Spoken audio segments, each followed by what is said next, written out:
Novel ini tuh horornya dapet, terus misterinya juga dapet.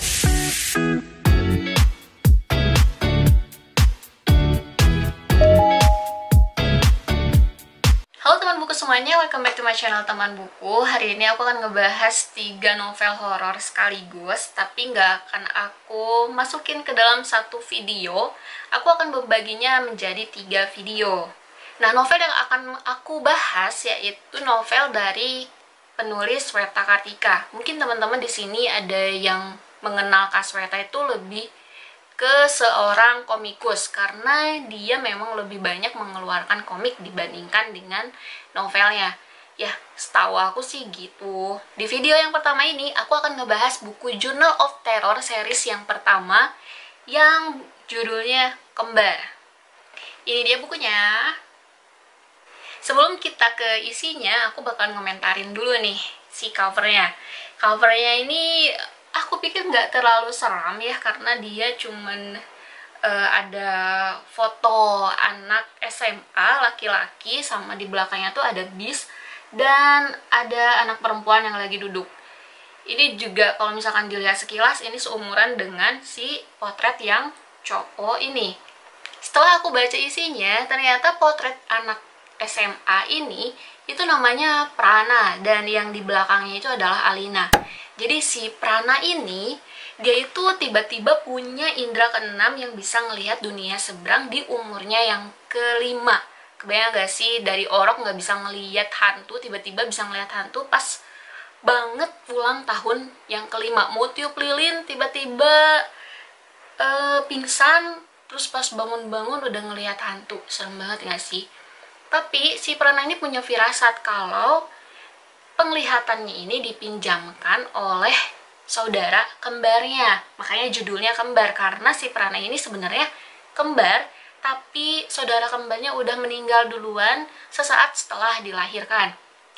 Nah, terus apa sih hubungannya dengan cewek yang ada di bis ini? Jadi si Prana ini ketika dia mendapatkan penglihatan keenam atau yang bisa dibilang anak indigo lah ya, dia ini punya misi khusus, yaitu menyeberangkan si Alina ini. Jadi ya bisa kalian tangkap lah ya kalau si Alina ini dia adalah hantu, dan misi pertamanya si Prana adalah menyeberangkan Alina dari dunia fana ke dunia arwah.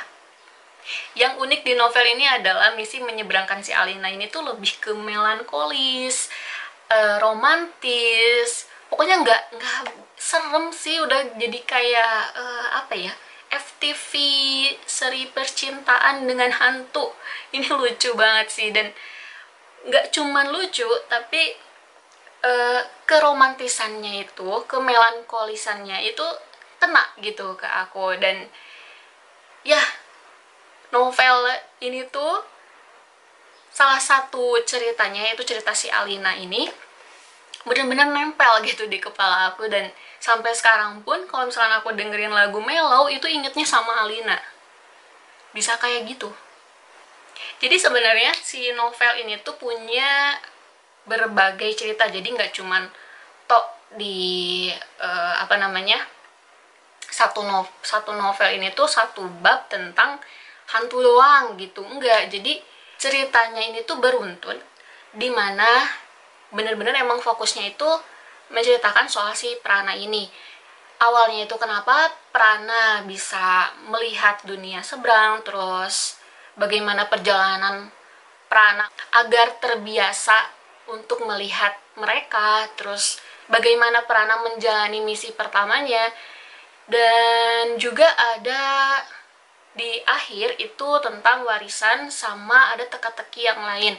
Nah, di buku yang pertama ini tuh teka-tekinya pusing gitu. Kalau misalkan kamu nih yang mau baca novelnya Kak Sweta Kartika yang series Journal of Terror, aku saranin sih untuk baca yang keduanya juga, karena di buku yang pertamanya ini tuh kayak semacam gimana ya, kayak semacam pemanasan gitu, pemanasan untuk mengolah cerita yang selanjutnya. Jadi di Journal of Terror yang pertama ini banyak banget teka-tekinya. Ada teka-teki soal si kembar ini, ada teka-teki soal warisan pusaka, ada teka-teki soal kakeknya Prana, dan ada teka-teki soal simbol yang menurut aku itu kayaknya simbol soal iblis atau kayak apa ya namanya ya, kayak perkumpulan orang-orang yang memuja iblis gitu. Dan ini tuh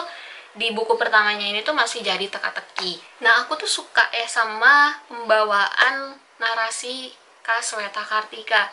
Di sini tuh Kasweta pas cerita soal Alina, memang Alina kan dia lebih menitik beratkan kepada keromantisan sama kemelankoliaan, dan memang dari segi narasinya juga lebih terasa romantismenya gitu. Nah, setelah pindah bab ke bab yang kalau nggak salah itu Prana tuh lagi menemani ayahnya ke rumah kosong yang mau dijual, dan rumah kosong itu tuh terasa seperti pengap, seperti banyak orang tapi nggak terlihat gitu, tapi nggak ada orang. Apa ya, auranya tuh kayak pengap, penuh, tapi nggak ada orang gitu.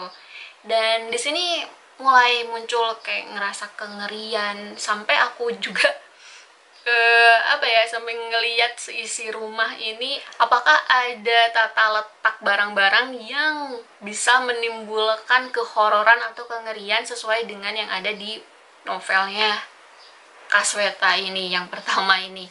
Aku suka banget sih karena dia itu horornya kan dapet, novel ini tuh horornya dapet, terus misterinya juga dapet, budaya Nusantaranya juga dapet ya. Kalau Indonesia kan memang gimana ya, memang agak klinik ya, tapi kliniknya ini masih ke ranah leluhur gitu. Terus juga ada ngobrolin soal kitab langit, dan yang paling sering aku dengar adalah ketika manusia dilahirkan dan manusia itu spesial, maksudnya dia indigo, dia akan ngebawa misi khusus yang akan dia jalani di dalam kehidupannya. Dan misi khususnya ini, takdirnya dia ini sudah ditulis di kitab langit. Itu aku sering banget denger dan sering ada di berbagai literasi tentang budaya kuno Indonesia atau budaya kuno Nusantara. Itu sering banget ada, entah itu di komik, entah itu di novel, atau di apa ya, seperti kayak semacam literasi Jawa kuno lah, itu sering ada yang seperti itu. Ataupun yang kalau apa sih, kita lihat di YouTube gitu kan, sering juga ngedengar kayak gitu, ketika anak-anak indigo itu dilahirkan, dia sudah memiliki misinya masing-masing, sudah memiliki tugasnya masing-masing, dan ini juga sudah terlampir di kitab langit, sudah digariskan takdirnya dari semenjak dia ada di dalam perut. Nah, paling kayak gitu aja teman-teman untuk review novel Journal of Terror yang pertama ini. Nanti kita lanjut ke Journal of Terror yang kedua yang judulnya Titisan. Pada penasaran nggak Titisan siapa? Titisan pasti ada hubungannya sama covernya.